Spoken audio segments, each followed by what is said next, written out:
once in a lifetime, you know.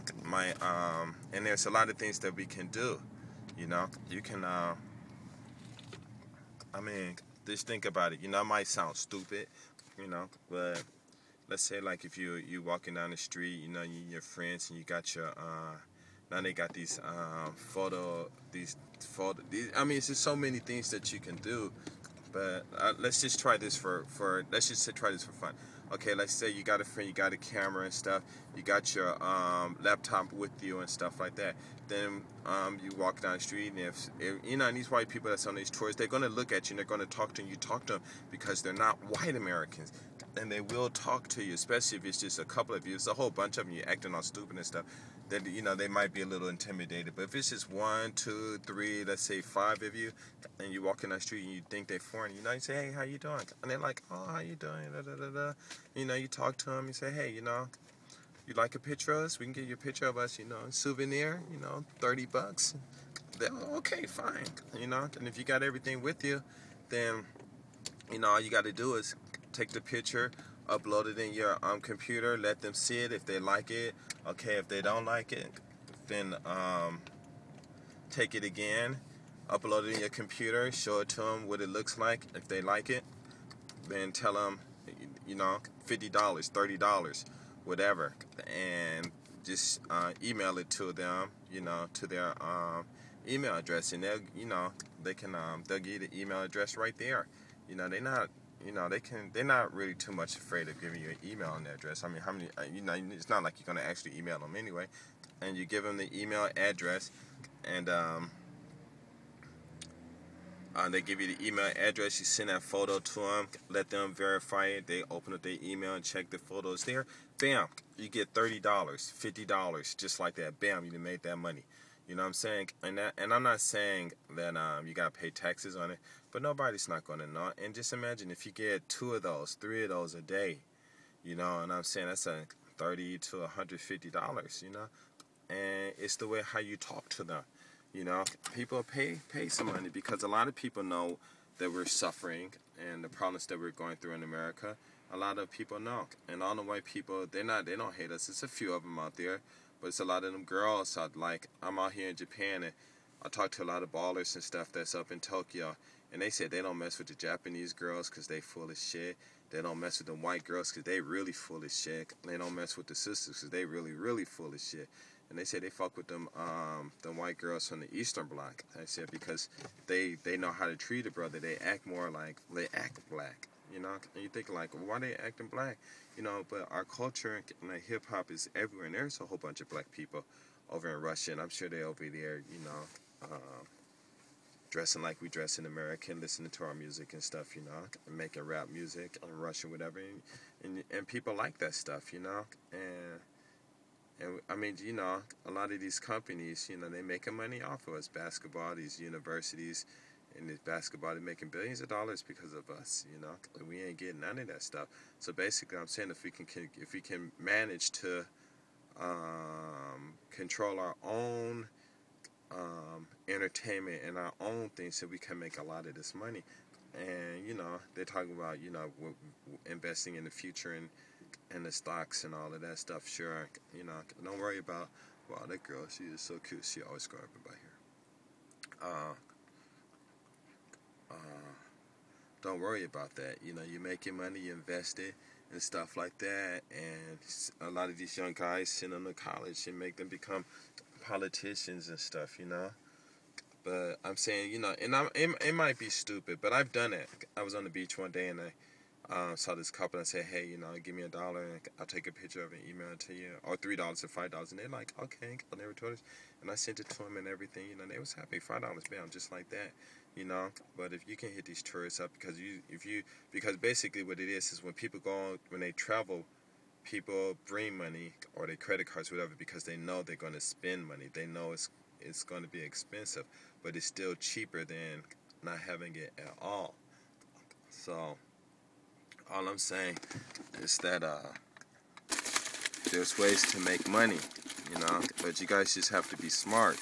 Don't spend that money. Try to reinvest it if you can. Go to school. You know, and if you say you got a lot of thugs in the neighborhood, you got to go talk to them and tell them, hey, let's go to school and let's do this and let's do that. And they just have to and just show them the confidence within themselves that they can do these things, you know. And it's a lot of things, you know. I can go on and on and on, but you know, these wars with the sisters and stuff that's going on, it's not, you know, we ain't even got to do that, you know. Wow, that girl that just drove in a black car, me and her used to date. But anyway,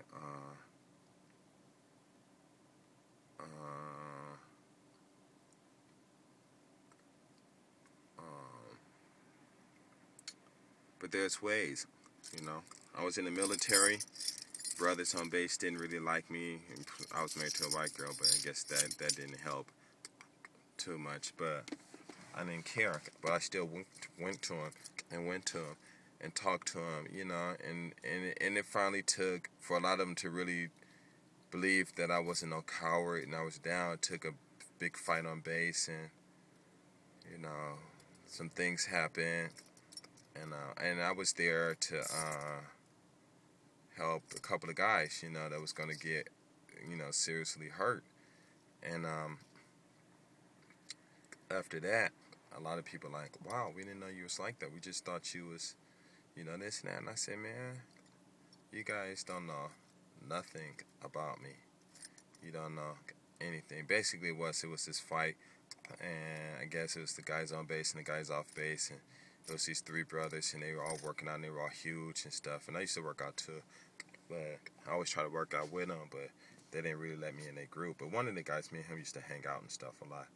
And one day was this dance, and these dudes, man, like, I don't know if they were bangers or whatever, but they all of a sudden the floor cleared up, and this one of the guys, he was on the ground getting beat, and he was like maybe 5'10" or something, but he was huge. And then it was the guy that was on him, though, he was like 6. He was bigger than me, so he had at least be about 6'4", and he was huge, and he was just had him on the ground, just clocking him in the head, you know. So I just kind of watched, you know, to see what's going on, and one of his other friends, he was real short, went over there and pushed the dude that was on top, and the dude just with one arm just pushed him back, or one of his friends came over and pushed the dude back, and the dude just got scared and ran off and left his friend to get beat down like that. And I sat and watched this, and it took a good 2 minutes or so to happen. So I just walked over to the brother and stuff instead of, you know, most brothers, you know, walk over and clock the dude in the head. But, you know, I ain't about to, you know, I don't know what they was fighting over, you know. But the whole thing I was thinking of was, listen, if the police come, then, you know, all of us gonna get in trouble, you know. So I walked over to the dude, and I just tapped him on the shoulders a couple of times, and he just looked up at me. And I said, yo, man, why don't you just go on and, you know, get Ghost?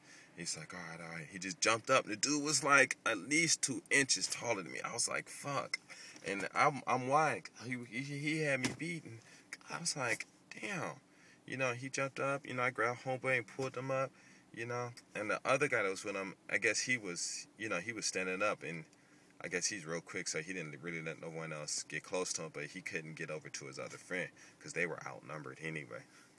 And so the next day, I went to the room to where his girlfriend, the short guy's girlfriend, and I just told her, I said, you know, your boyfriend's a mark, you better leave him alone, because he was always driving to L.A. on his bike with her. And I said, if he does what I saw him do last night in L.A., you're going to end up getting raped and killed. You need to leave him alone. And I was in there talking, and then the other 2 guys came over to her room, because I guess they was looking for him, but he wasn't there. So, but the home dudes, they just said, man, thanks, you know, thanks, man, because if you wouldn't have been there, I would have been hurt, and blah, blah, blah, blah, blah. And it was a trip. I mean, it was a trip, but I don't know. But anyway, this is it. But anyway, you guys, the problem is not them. The problem is you. Fix your shit. Your women will come back to you. Find your culture. Find your culture. Your women will come back to you. Peace. Oh, yeah. Find your culture. Find your culture. And your women will come back. And if they don't, it's okay. You carry the seeds, not the women. And any woman can produce your seed for you. So, I mean, can develop to a human for you. So.